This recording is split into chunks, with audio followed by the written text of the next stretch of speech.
오늘 저는 여러분과 함께 주의 장막과 성산에 거할 자라는 제목으로 말씀을 나누고자 합니다. 우리들의 소박한 소원은 하나님께 사랑을 받고 인정을 받으며 하나님과 함께 거하고 하나님의 축복과 은혜 중에 하루하루를 살아가는 것입니다. 우리가 멸망에서 구원받은 것은 오직 예수님을 믿음으로 말미암아 값없이 하나님의 축복으로 구원을 받게 된 것입니다. 그러나 우리가 하나님의 집에 함께 거하고 하나님의 성산에 거하기 위해서는 우리는 하나님의 계명을 지키고 하나님의 기쁘신 일을 행해야 진실로 하나님과 함께 거할 수가 있습니다. 여러분, 우리가 하나님의 계명을 지키면 지킬수록 우리는 하나님의 영광이 더 충만해지고 그리고 하나님과 가까이 지낼 수가 있는 것입니다. 구원은 예수를 믿음으로 값없이 받지만 하나님과 깊은 교제와 하나님의 은총과 축복은 하나님이 주시는 계명을 지키면 지킬수록 더 큰 은혜 속에 들어갈 수 있는 것입니다. 시편 15편은 바로 이것을 우리에게 가르쳐주고 있습니다. 그러면 하나님께서 구원받은 우리들에게 하나님의 장막에 거하고 성산에 함께 거하기 위해서 지켜야 될 계명이 어떠한 것인가 우리 오늘 알아보고 이 한 해 동안에 이 계명을 지킴으로 하나님과 동행하는 우리들이 되어야 되겠습니다. 첫째로 우리 하나님께서는 정직히 행해야 하나님과 함께 거할 수 있다고 말씀하고 있는 것입니다. 하나님은 정직하십니다. 그러므로 정직하지 않는 자를 하나님 미워하십니다. 하나님은 거짓을 행하는 자와 함께 거할 수가 없는 것입니다.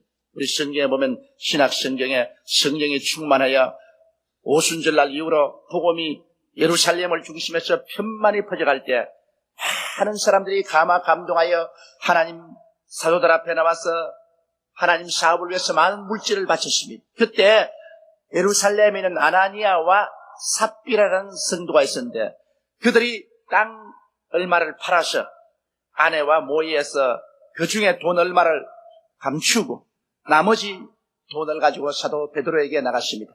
그래서 베드로에게 말했습니다. 이것이 우리 땅값 전부를 가지고 나왔습니다. 그럴 때 베드로가 성령이 충만해서 말하기를 아나니아야 어찌하여 사탄이 너 마음속에 가득하여 하나님의 성령을 속이려고 하느냐. 땅이 그대로 있을 때도 너 땅이고 땅을 팔고 난 다음에도 그 돈을 네가 임의로 할 수 있는데 왜 일부분을 숨기고 난다. 그 한 부분만 가지고 나왔는데도 불구하고 다 가지고 나왔다고. 하나님을 속이느냐. 사람에게 거짓말하는 것이 아니고 하나님께 거짓말하는 것이다. 그러자 아나니아가 그 자리에서 끄꾸러져 혼이 떠나고 죽고 말았습니다. 청년들이 그 시체를 갖다가 장사 지내고 돌아올 때쯤 되는데 한 3시간 후에 그 아내 삽비라가 남편이 죽은 것도 모르고 성전에 들어왔습니다. 그때 베드로가 또 물었습니다. 삽비라야 네가 정말 너희 남편과 함께 땅 판 돈 전부를 가지고 왔느냐. 예, 그렇습니다. 어찌하여 너가 너희 남편과 공모하여 하나님을 속이고 거짓말하는가. 너희 남편을 장례 지내고 온 청년들의 발걸음이 바로 밖에서 들리지 않는가. 너도 거짓말했으므로 죽을 것이다. 그 자리에서 삽비라도 거꾸러져 죽었습니다. 청년들이 들어와서 보니 삽비라가 죽은지라 그 시체를 가지고 남편 옆에 파물었습니다. 이것은 하나님께서 초대 교회를 개척할 때 시작부터 교회 내 거짓이 없게 하려고 하나님께서 모범적으로 심판하신 것입니다. 그러므로 하나님은 부정직한 사람을 신뢰하지 않습니다. 물론 사람도 부정직한 사람을 신뢰하지 않습니다. 이렇기 때문에 우리는 하나님과 동행하기 위해서는 언제나 정직히 행해야 됩니다. 둘째로 우리는 공의를 일삼아야 하나님과 동행할 수 있다는 것입니다. 하나님은 그 자신이 의입니다. 이렇기 때문에 하나님은 불의로 행하는 자와 함께 동행할 수 없고 하나님은 불의를 미워하시는 것입니다. 여기에 특히 공의란 것은 선악을 공평하게 판단하는 것을 말하는 것입니다. 자기의 마음에 드는 사람은 악을 행해도 덮어주고 자기가 미워하는 사람은 선을 행해도 그를 핍박하고 하는 이런 것은 공의가 아닙니다. 공의로운 것은 선악을 공평하게 판단하는 것을 말하는 것입니다. 중국 고사에 보면 어느 임금이 명령을 내렸습니다. 봄철에 밀과 보리가 아주 익었을 때 탕남들이 술을 마시고 말을 타고 밀밭을 막 뛰어가기 때문에 밀밭이 작살이 났어요. 그래서 이제 누구든지 봄에 한참 밀보리가 익을 때 말을 타고 술을 먹고 밀밭과 보리밭을 뛰는 사람은 잡아서 눈알을 뽑아버리겠다 했어요. 그런데 밀과 보리가 아주 무르익었는데 소식이 들어왔습니다. 한 사람이 술을 먹고 말을 타고 밀밭과 보리밭을 막 달려가며 그를 작사를 낸다는 것입니다. 임금이 음명을 내려서 당장 잡아오랬어요. 잡아보니까 다른 사람이 아니라 자기 왕위를 이을 자기 왕자입니다. 임금이 음이 명령해서 그 왕자의 두 눈을 뽑아라 하시오. 문무백관이 다 왕 앞에 무릎을 꿇고 조아려 울면서 그 죄를 용서해 주십시오. 그래도 왕은 일단 내가 명령을 내린 이상 백성들에게는 그걸 실천하고 왕자라고 실천하면 공의가 어떻게 쓰겠는가? 눈을 뽑겠다 그러시오. 그러자 문무백관들이 말리고 울고 야단내시오. 이러므로 그 아버지가 사랑도 베풀고 공의도 베풀기 위해서 자기의 오른 눈을 뽑고 그리고 왕자의 왼 눈을 뽑아서 사랑도 베풀고 공의도 세웠다는 고사가 있습니다. 여러분, 돈이나 권력에 의하여 선악의 판단이 비뚤어질 때, 옳고 바른 길이 무시될 때 그런 개인이나 사회나 국가는 결국 망하고 마는 것입니다. 그렇기 때문에 하나님께서는 공의를 일삼지 않는 사람과는 함께 있지 않겠다고 말씀을 하신 것입니다. 셋째로 성경에는 그 마음에 진실을 말하는 사람과 하나님이 함께 계시겠다고 말한 것입니다. 하나님은 진리이십니다. 그러므로 거짓을 말하는 자를 하나님은 미워하시고 또 진실하지 않은 사람과 하나님은 동행할 수 없는 것입니다. 여러분, 거짓의 근원은 무섭습니다. 성경 요한복음 8장 44절에 보면 너희는 너희 아비 마귀에게서 났으니 너희 아비의 욕심을 너희도 행하고자 하느니라. 저는 처음부터 살인한 자요 진리가 그 속에 없으므로 진리에 서지 못하고 거짓을 말할 때마다 제 것으로 말하니 이는 제가 거짓말장이요 거짓의 아비가 되었습니다. 바로 거짓의 아비는 원수 마귀인 것입니다.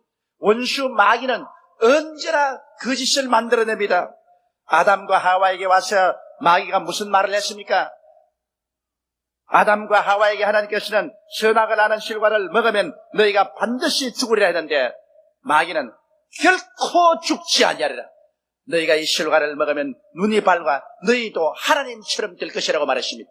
얼마나 무시무시한 거짓말입니까? 아담과 하와는 이 마귀의 거짓말을 믿고 선악과를 따먹었다가 그들 자신과 그들의 후대 인류들을 절망 가운데로 몰아넣어버리고 말한 것입니다. 그러므로 하나님께서는 이 거짓의 영을 가지고 거짓말하는 자와 주께서 같이 있지 않습니다. 그러므로 우리는 진실을 말하면서 살아야 하나님과 동행할 수 있는 것입니다. 넷째로 성경에는 그 혀로 참소치 않아야 하나님과 동행할 수 있다고 말하는 것입니다. 참소란 간악한 말로 남을 헐뜯어 없는 죄도 있는 것처럼 웃사람에게 고해 바치는 것을 참소라고 말하는 것입니다.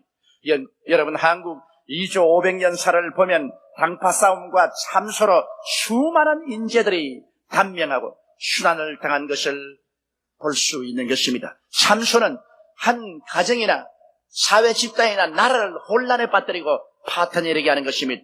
오늘날에도 참소하는 대자보, 참소하는 편지나 유인물들이 끊이지 않습니다. 참소하는 사람은 자기가 거짓으로 여러 가지 말을 하기 때문에 자기의 이름이나 주소를 밝히지 않습니다.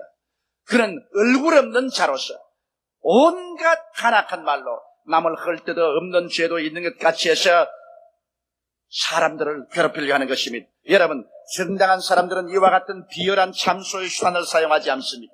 참소는 바로 마귀가 그 배후에 있는 것입니다. 그렇기 때문에 오늘날 참소하는 자들을 우리는 용납해서는 안 되는 것입니다. 참소하는 자들은 우리 가정이나 사회 집단이나 국가에서 엄히 다스려야 되는 것입니다. 우리에게 얼굴 없는 대자보나 얼굴 없는 참소의 편지 등을 내는 것을 여러분께서 받아들이지 말아야 되는 것입니다. 이것은 바로 사탄의 장난입니다. 하나님의 몸된 교회를 회파하려는 흉악한 음모인 것입니다. 그러므로 하나님께서는 참소하는 자와 같이 아니겠다고 하는 것입니다. 그러면 우리가 참소를 받아들이면 역시 하나님의 성령을 슬프게 하는 것이요, 하나님과 동행할 수 없게 되는 것입니다. 또한 다섯째로 그 벗에게 행악치 아니해야 된다고 말하고 있는 것입니다. 친구를 위하여 목숨을 버리는 자는 이에서 더한 사랑이 없나니라고 말했습니다. 친구는 삶의 큰 위로와 기쁨을 가지게 됩니다. 더구나 예수 안에서 우리가 다정한 친구가 되면 그만큼 위로가 되고 기쁨이 되고 서로 도움이 되는 것은 없습니다. 그런데도 불구하고 친구를 배반한 사람이 많습니다. 가룟 유다를 보십시오. 예수님은 자기의 선생이요 친구였습니다. 예수님에게 그 많은 사랑을 받았음에도 불구하고 가룟 유다는 자기의 일신의 이해관계 때문에 예수님을 팔았습니다. 배신입니다. 그 결과 가룟 유다가 당한 처참한 저주는 우리가 잘 알고 있는 것입니다. 오늘날 또 너무나 배신하는 일이 많습니다. 배신은 행악입니다.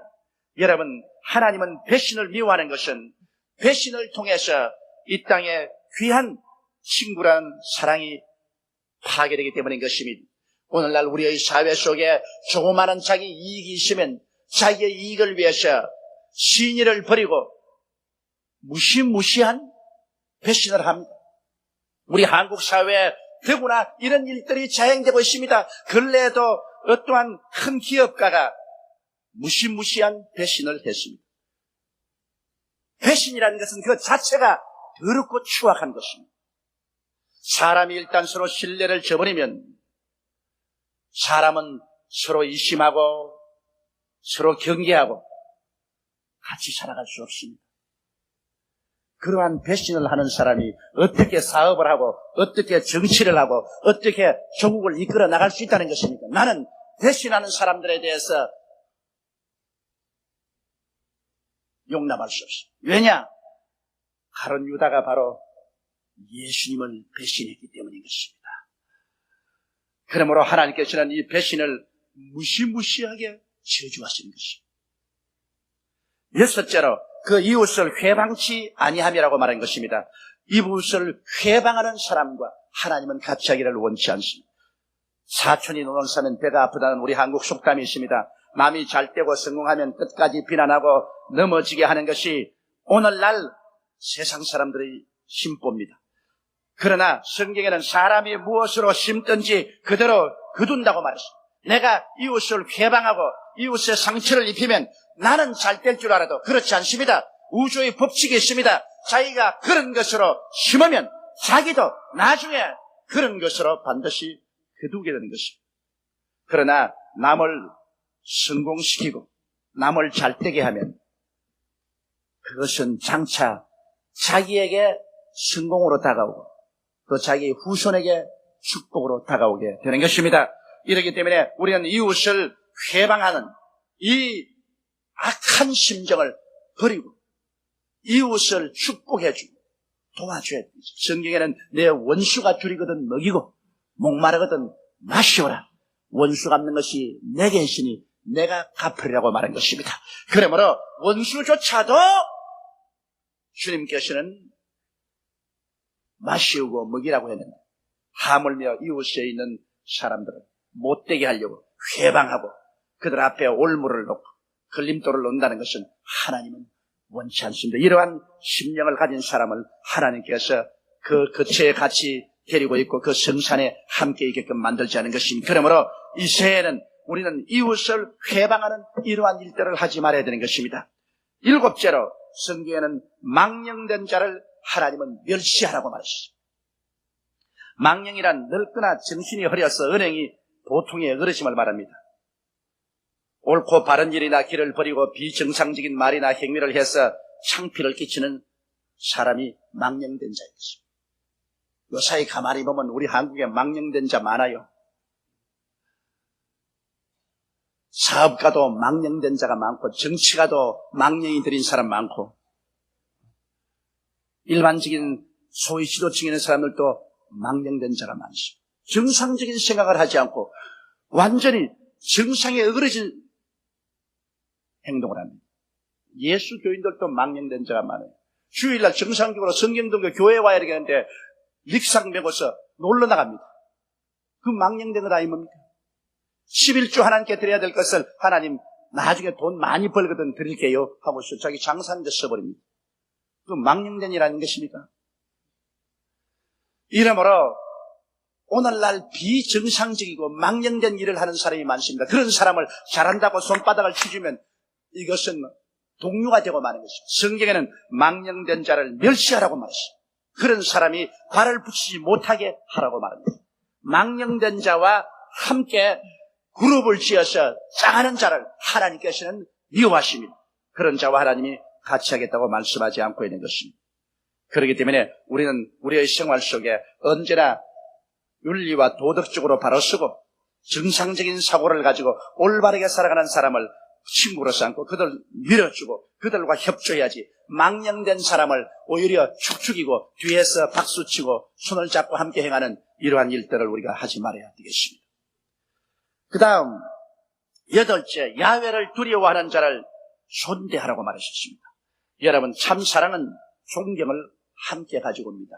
사랑한다고 하면서 존경하지 아니하면 그건 거짓말입니다. 사랑은 존경과 같이 합니다. 하나님을 사랑하는 사람은 하나님을 존경하고 하나님 앞에 떨면서 하나님을 섬깁니다. 하나님 아버지를 사랑하고 예수님을 사랑하는 사람은 역시 하나님의 계명도 지킵니다. 사랑한다고 하면서 망령되게 행하고 자기 마음대로 행한다면 그건 사랑이 아닙니다.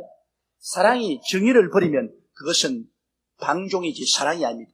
내 자식이라고 해서, 내 가까운 사람이라서 불의를 행해도 덮어주고 안아주면 그것은 방종이지 사랑이 아닌 것입니다. 사랑은 항상 정의 위에 서야 사랑이 되는 것입니다. 그렇기 때문에 여기에 야훼를 두려워한다는 것은 하나님을 참 사랑하면 하나님을 두려워하고 그 계명을 지키는 것입니다. 이러므로 하나님을 두려워하고 하나님의 계명을 지키는 사람들을 우리가 함께하여 그를 존경하고 그런 사람들을 칭찬하고 그런 사람들과 함께하는 이런 마음을 가질 때 하나님이 이러한 사람을 같이 하시고 하나님께서 복을 주겠다고 약속하신 것입니다. 이렇기 때문에 우리는 우리 자신도 하나님을 사랑하고 하나님을 두려워하십시다. 하나님의 길을 우리 마음속에 가지고 하나님의 계명을 우리의 가슴 속에 두어야 하는 것입니다. 구원은 하나님의 길인 예수를 믿음으로 말미암아 구원을 받고 그 길로 들어가서 천당 가지만은, 그러나 하나님과 함께 깊은 교제를 하고 하나님의 사랑을 받기 위해서는 우리 마음속에 십계명을 지켜야만 되는 것입니다. 십계명을 안 지킴으로 우리가 지옥에 가는 것은 아닙니다. 용서를 받고 예수를 믿음으로 구원을 받지만은 십계명을 안 지키면 하나님께 복을 받을 수가 없습니다. 하나님과의 깊은 교제는 예수를 믿어 천당길에 들어간 사람이 그 마음속에 계명을 간직하고 그 계명을 지킴으로 하나님과 깊은 교제가 이루어지는 것입니다. 9째로 성경은 그 마음에 서운한 것은 해로울지라도 변치 아니함이라고 말한 것입니다. 사람들은 급할 때 하나님께 서운합니다. 그리고 문제가 해결되고 나면 언제 그랬던 듯이 잊어버립니다. 이렇게 되면 하나님은 그 사람을 나중에는 신뢰하지 않고 기도를 들어주지 않습니다. 여러분, 이스라엘이 암몬 족속의 침략을 받았을 때 이스라엘의 사사 입다가 이렇게 하는 게 기도했습니다. 주께서 과연 암몬 자손을 내 손에 붙이시면 내가 암몬 자손에게서 평안이 돌아올 때 누구든지 내 집문에서 나와서 나를 영접하는 그런 야훼께 돌릴 것이니 내가 그를 번제로 드리겠나이다. 이렇게 서원하고 전쟁에 나갔다가 암몬 작성을 이겼습니다. 대승리를 하고 집으로 돌아왔습니다. 집으로 돌아와서 내가 왔다니까 그 문안 동료 외딸이 북을 치고 채색옷을 입고 아버지가 전쟁에 떠났습니다. 입다는 그 딸을 끌어안고 이놈아, 너가 나를 괴롭히는도다. 너가 나를 이렇게 비참하게 할 수가 있느냐? 내가 전쟁에 이기게 해주면 문 앞에 제일 먼저 나와서 나를 영접하는 자를 잡아서 번제로 드리겠다 그랬는데 닭도 있고 개도 있고 소도 있고 다 있는데 네가 왜 먼저 나왔나? 그러나 입다 보십시오. 문안 동료 외딸인데도 불구하고 하나님께 서원해서 그 딸을 2달 후에 잡아서 하나님께 불러 태워 번제로 드렸습니다. 옛날에 주를 믿는 사람들은 하나님과 신실한 약속을 지켰습니다. 오늘날에 와서는 우리가 하나님과 약속하고 난 다음에 그 약속을 헌신짝같이 버림으로 하나님께 존경을 받지 못하고 있는 것입니다. 그러므로 내가 하나님께 서운한 것은 손해가 나더라도 갚아야 됩니다. 그렇기 때문에 쉽게 하나님께 서운하는 일을 하지 말아야 돼요. 열째로 성경에는 별일로 대금치 아니하는 사람과 하나님이 같이 하겠다 그렇게 말했습니다. 여러분, 고리 대금업자를 하나님 미워하십니다. 물질적으로 가난한 사람에게 돈을 빌려주고 그리에 고리로 받아들여서 그 사람의 기름을 짜는 일은 하나님이 싫어하십니다. 성경에는 내내 자기 동족에게는 별일을 받지 말고 돈을 빌려주라고 그러십니다. 그러나 이방인들에게는 돈을 빌려줄 때 이자를 받으라고 그러십니다. 그러나 고리를 받지 말라고 그러십니다. 은행 금리는 성경에 인정하고 있습니다. 여기 보면은 예수님이 말씀하신 가운데 어떤 임금이 자기의 종들에게 한 사람에게 한 문화씩 10명에게 돈을 나누어 주고 멀리 가서 왕권을 받아 돌아왔을 때 그 종들이 회개하러 왔습니다. 한 사람은 왕이여 한 문화를 주시는데 내가 10문화를 만들었나이다. 착하고 충성는 자와 적은 일에 충실히 10고을을 맡아. 또 한 사람이 왕이여 한 문화를 주시는데 내가 열심히 일해서 5문화를 만들었습니다. 착하고 충성는 자와 5고을을 맡아. 그러나 또 한 사람 와서 왕이여 당신이 준 한 문화를 나는 왕이 무섭고 두렵기 때문에 숨겨놓았다가 가지고 나왔나이다. 그때 뭐라고 말했습니까? 누가복음 19장 23절에 그러면 어찌하여 내 은을 은행에 두지 아니하였느냐? 그리하였다면 내가 와서 그 별리까지 사시리라. 그러므로 은행의 금리는 인정을 하나 고리로 대금하는 것은 성경은 하나님께서 대단히 심각하게 거부하고 있습니다. 그렇기 때문에 고리로 대금하면 하나님과 동행할 수 없습니다. 이것을 우리가 마음속에 깊이 간직해야 될 것입니다. 그 다음 11째로 뇌물을 받고 무지한 자를 해치 아니하는 자가 하나님과 같이 한다는 말이십니다. 재판 때 뇌물을 받고 죄인을 옳다하고 무지한 자에게 죄를 정하는 일 하나님이 미워하십니다. 뇌물을 받고 거짓 증인이 되어 무지한 자를 죄인으로 정하는 일 이것은 하나님께서 그를 면치 못할 것이라고 말하셨습니다. 뇌물을 받고 죄인 편에 서서 올바른 사람을 해롭게 하는 것 이것을 하나님께서는 미워하시고 하나님께서 저주하시는 것입니다. 그렇기 때문에 뇌물을 받고서 하나님의 정의를 비뚤어지게 하는 이러한 행위를 우리는 하지 말아야 됩니다. 우리는 하나님 앞에 양심에 서서 옳은 것은 옳고 그런 것은 그러다고 말해야지. 돈을 받고 우리의 정의감을 흐트리게 하고 올바른 것을 덮어버리는 이러한 행위는 철저히 하나님 앞에 정죄를 받습니다. 이것은 성경에 하나님이 거듭거듭 여기에 대해서 잠언서에 강하게 말씀하고 있는 것입니다. 이렇기 때문에 일시적으로 조그마한 뇌물을 받고 하나님 앞에 정의를 굽히고 하나님 앞에 올바르게 서지 못하고 하나님께 정죄를 당하는 이런 어리석은 일은 우리가 절대로 하지 말아야 될 것입니다. 이와 같은 계명을 지키는 자는 하나님과 함께 거하고 하나님 성산에 들어가며 영영이 요동치 아니할 것이라고 말하셨습니다. 성경의 예레미야는 탄신에서 말하기를 내 백성의 마음속에 하나님의 길이 없고 하나님의 법이 없다고 말한 것입니다. 하나님께서 여러분에게 말씀하는 것은 여러분이 일평생을 살면서 여러분의 가슴 속에 하나님의 길이 있어야 되고 하나님의 법이 있어야만 되는 것입니다. 하나님의 길은 무엇일까요? 예수께서 말씀하시기를 내가 곧 길이요 진리요 생명이니 나로 말미암지 않고는 아버지께로 올 자가 없다고 하셨습니다. 그러므로 하나님의 길인 예수를 우리 마음속에 깊이 모셔야 되는 것입니다. 그래서 예수의 길을 가야 돼요. 세상 길 가면 안 돼요.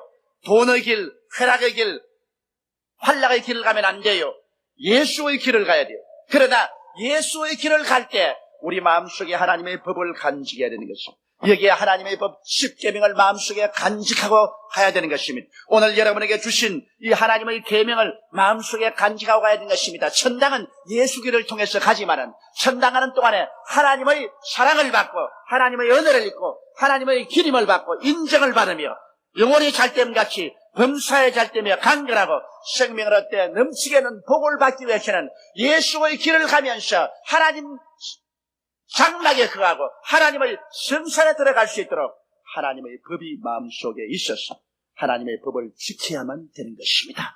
법을 지킴으로 구원받는 것은 아니지만 법을 지키지 아니하면 하나님과의 교제가 끊어지는 것입니다. 그러므로 이 한 해 동안에는 여러분의 가슴 속에 하나님의 길이 환하게 있고 하나님의 법이 마음속에 아루새겨져서 주님과 함께 동행하는 여러분 되시기를 주의 이름으로 축원합니다.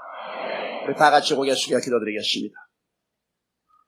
전능하시고 거룩하시고 영화로우신 우리 아버지 하나님 우리 아버지께서 우리를 긍휼히 보시고 자비롭게 보아주셔서 이 새해에는 아버지 하나님이 있어 우리가 하나님의 길을 마음속에 갖고 하나님의 법을 아로새겨서 살게 도와주시옵소서. 우리가 정직히 행하며 살게 도와주시옵소서. 공의를 일삼으며 살게 도와주시옵소서. 마음의 진실을 말하며 살게 도와주시옵소서. 혀로 참소치 아니하고 살게 도와주시옵시고 그 벌에게 갱약하지 아니하며 살게 도와주시옵소서. 그 이웃을 괴방치 아니하게 도와주시옵소서. 망령된 자를 멸시하게 도와주시옵시고 야훼를 두려워하는 자를 존대하며 살게 도와주시옵시고 마음에 서운한 것은 괴로울지라도 변치 않게 도와주시옵소서. 고리 대금업자 되지 말게 도와주시옵시고 뇌물을 받고 무지한 자를 해치는 부정직한 사람 되지 않게 도와주시옵소서. 이와 같이 계명을 지켜 하나님 장막에 거하고 성산에 함께하며 하나님의 기림과 사랑을 받는 우리들이 다 되게 도와주옵소서. 우리 주 예수님 이름으로 기도드리옵나이다. 아멘.